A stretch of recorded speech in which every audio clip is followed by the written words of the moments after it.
On the last episode, we heard Jesus explain his own death as a sacrifice, as a sealing of a covenant.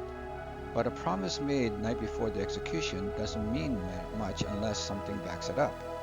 If Jesus was wrong, if he died and simply stayed dead, then everything he said at that table was just words. So the entire weight of Christian faith comes down to one specific, checkable claim. 3 days after he was buried, the tomb was empty, and Jesus was seen alive. Today, we're going to do something different. We're not just going to state that claim, we're going to test it, the way a historian or a lawyer would. What are the possible explanations for an empty tomb? And do any of them hold up? Before we get into the evidence, it's worth pausing on why the resurrection matters so much theologically, not just historically.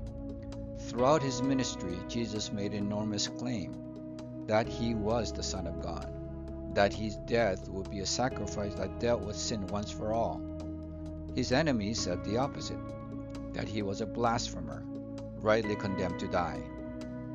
So there were two competing verdicts on Jesus: the verdict of the religious court that condemned him, and the claim that Jesus made about himself. The resurrection functions as God's own verdict, overturning the first and vindicating the second. Paul, writing just decades later, put it plainly. Jesus was declared to be Son of God with power by the resurrection from the dead. Not proven true by clever argument, proven by an empty tomb. That's the claim on the table. Now, let's look at what actually happened that morning.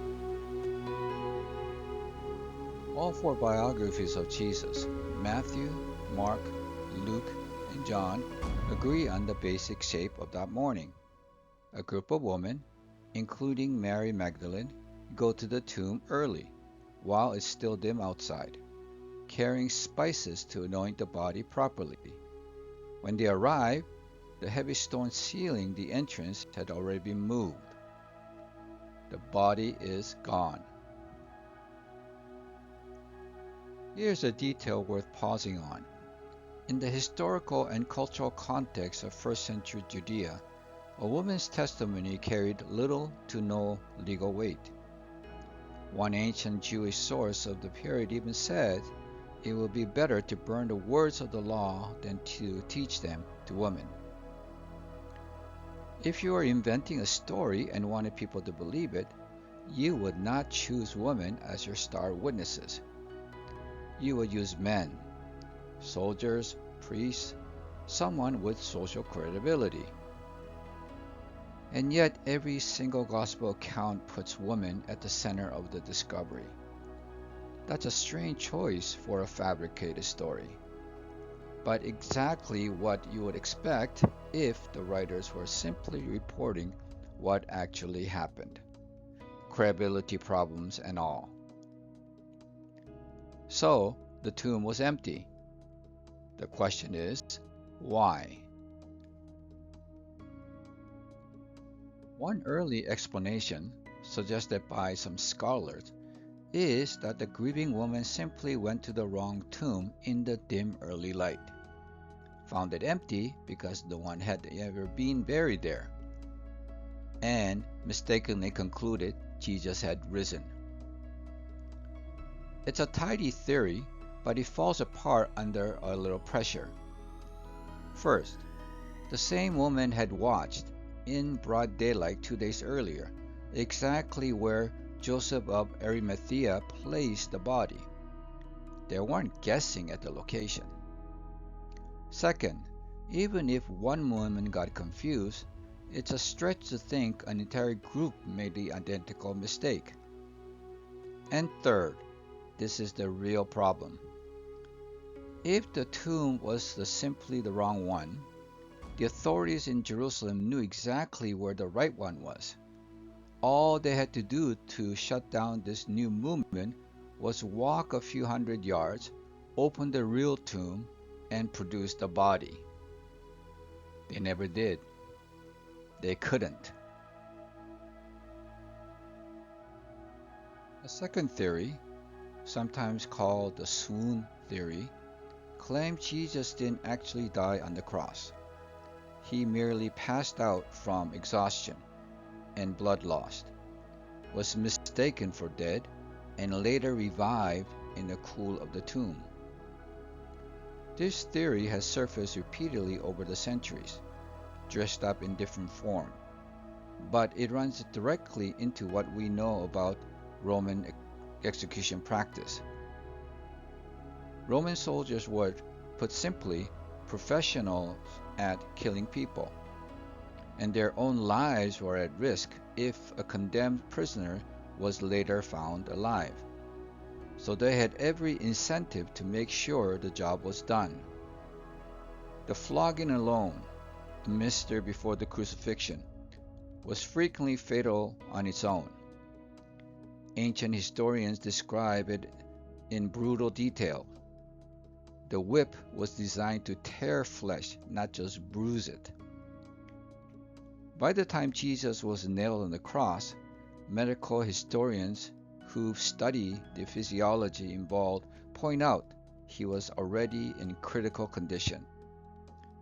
And Roman soldiers, checking his body before releasing it to be buried, confirmed death by piercing his side, a detail the Gospel writer John records almost clinically, describing fluid separation consistent with what modern medicine recognizes as sign of death. Even granting every benefit of the doubt to this theory, picture a half-dead man, wrapped in burial cloth, packed with 100 pounds of spices, sealed behind a massive stone, without food, water, or medical care for 3 days. Somehow he frees himself, moves a stone that took multiple people to place, overpowers or evades an armed guard, and then walks miles to convince his disciples not that he's barely alive and desperately needs a doctor, but that he has conquered death himself. It asks us to believe something far less plausible than the resurrection it's trying to avoid. Third theory, actually the very first counter-explanation on record, mentioned in Matthew's Gospel itself, is that the disciples stole the body and then lied about resurrection. This theory has to clear a high bar. The tomb was reportedly secured with a Roman guard, whose job depended on preventing exactly this. Overpowering trained soldiers moving a sealed stone quietly, all without detection, is already a stretch. But the deeper problem isn't logistical, it's psychological. Consider the state of the disciples in the days after the crucifixion. They weren't bold conspirators to plot a heist. The Gospel candidly describes them as frightened and scattered. One had denied even knowing Jesus out of fear just hours after his arrest. That's not the profile of people about to risk their lives storming a guarded tomb. And here's the real test. What happened after? If the disciples had stolen the body and fabricated the resurrection story, they would have known, better than anyone, that it was a lie. Yet in the years that followed, according to consistent historical tradition, nearly every one of them faced imprisonment, torture, or execution for continuing to insist Jesus had risen. People will die for something they sincerely believe is true. It's much harder sell that so many people would independently choose brutal death defending a story they personally invented and knew to be false. A final theory suggests that Roman or Jewish authorities relocated the body themselves, perhaps to prevent exactly the kind of movement that later emerged. This one collapses fastest of all. Within weeks, the apostles were standing in the middle of Jerusalem, this very city where Jesus had been publicly executed, proclaiming that he had risen. If the authorities had the body sitting in another tomb, they had the simplest possible rebuttal available: produce it, silence the entire movement in one afternoon. Instead, historical record shows they did something very different. They arrested the apostles, threatened them, flogged them, tried to intimidate them into silence. Everything except the one thing that would have actually worked. Their silence about the body's whereabouts is itself a kind of evidence. If they had it, they would have used it. So, we are left with an empty tomb and 4 proposed explanations: wrong tomb, swoon, theft by disciples, removal by authorities, each of which runs into serious historical problems the moment you look closely. An empty tomb alone, though, only tells us Jesus' body was missing. It doesn't tell us where he went. For that, we need a second piece of evidence: the claim that after his death, hundreds of people, individually and in groups, they saw him alive. That's where we're headed in part 2.